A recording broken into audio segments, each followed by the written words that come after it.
Hi, loves. Welcome to AW Confidential. Today I'm joined by actor Gabriel Sloyer, who's starring in the new action thriller, The Protector.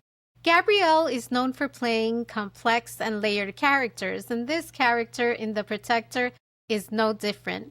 Mr. Chairman is a powerful figure at the center of a dark criminal network. How's that for dark? Today, we go beyond the action to talk about the power and psychology of his character, Mr. Chairman. Enjoy. Hello, Gabriel. How are you? Hi, Yvette. I'm great. How are you? Nice to meet you. Nice to meet you too. The movie it's quite a production. It left me a little shook. Now, Okay. your character, Mr. Chairman, operates from a position of control, rarely getting his hands dirty, and you've played very layered and complex characters in the past. What did playing him teach you about power, how it works, not just in film, but in real life? It's a good question, and thank you for that. I think I'm constantly trying to learn, how to deepen these parts, and with every opportunity. And sometimes, I was coming from a completely different world of what we shot last, and being a moral lawyer who was in love with Jessica Biel. But The I better think sister. Yes. yeah. Thank you for knowing about it. But I think that at least in this case, I tried to explore how mundane and how kind of like taken for granted it is. You've got people who do these, by all accounts, pretty sinister things, but it's just interwoven into their day-to-day lifestyle. I think they surround themselves with a certain kind of in this case, there's the bottom line and there's everything else. You make sense monetarily, and everything else, you're less than a person, you're nothing. So he cares passionately, single-mindedly about one thing, and it can be chilling to not be that one thing. Do you think that villains realize the evil that they create around them, or do you think they're oblivious? I honestly don't think so. I honestly, deep down, think that they think they're virtuous. Not even that they're neutral. I think they think they're doing the right thing, given whatever cards they were dealt or whatever. What do you think? I have to agree. I think there's a certain it's almost like it's I want to say a little narcissistic in the idea that they're doing these things, but they don't even realize how much damage they're causing because all they're thinking about is themselves. But this interview is not about me, it's about you, Gabriel. It's about us both, but okay. Not supposed to ask questions I won't ask. But I think that's right. I agree with you. Okay. I agree with you. Well, and you know what?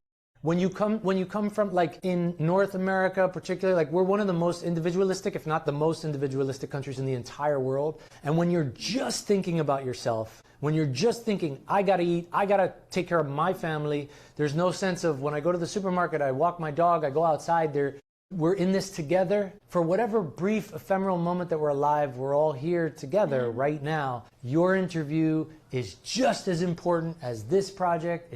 We're all the same, just trying to do the best we can.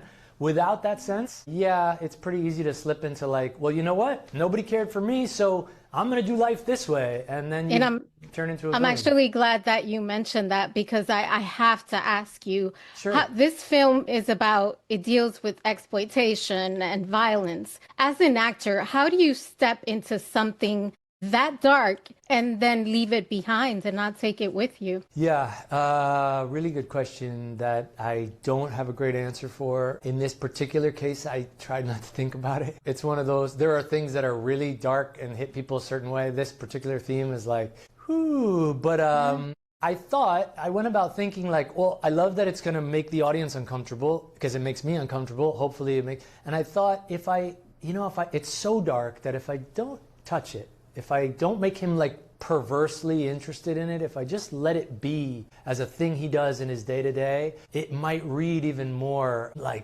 disgusting, It might really I felt generate that. more. Yeah? Wow, That's I awesome. completely felt that. It was almost like it was normal. Yeah, There exactly. was not absolutely. One last question for you. Yeah, no, take your time. I mean, I'm fine with it. They'll kill us, but I'm fine with You play a man. This is so fascinating to me because it was dark, but you play this man who protects power at all costs. In your own life, what's something that you refuse to let power compromise? Wow. There are a lot of things. I'm like one of those that I can't accept certain it runs the entire gamut from the use of my phone. You know, sometimes I'll just tell you little ridiculous ones. You know when you're just trying to you say something and it auto corrects you? Yes. I'm like going to throw the phone off the balcony. Like, I said rendezvous. Don't change my word. Like, don't, to social media, I think this is real and everything else pales in comparison. And in this industry, people want to tell you what to do. They want to tell you how to do it. And I respect that, but within the structure, you try to add a little freedom and liberty. I'm all about it, and so I think it's like the war of art. You got to just keep trying to press against it. So I appreciate the question, but I'm the worst. I don't want anybody to force anybody into a box. Wow. Thank you for sharing that. And the last question about Mr. Chairman. Okay. What was important to you as far as making him real, not just ruthless, but real? Definitely difficult, and like the story has archetypes, you know, and we're dealing with what it is.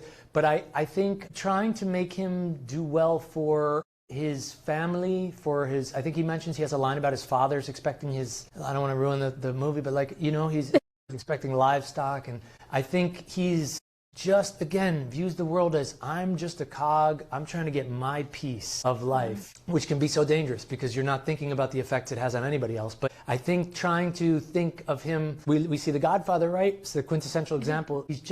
Michael Corleone is just trying to do well for his family. And so once that's involved, a lot of these guys, top end people in the mafia, they're just trying to do their little piece and worry about their impact and run a business well.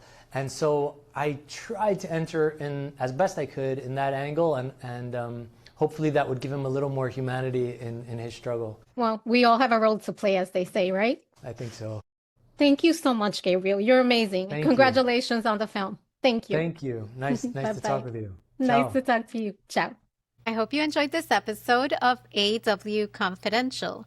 Remember, power doesn't always shout. Sometimes it hides in the dark, in structures, in silence, and in control.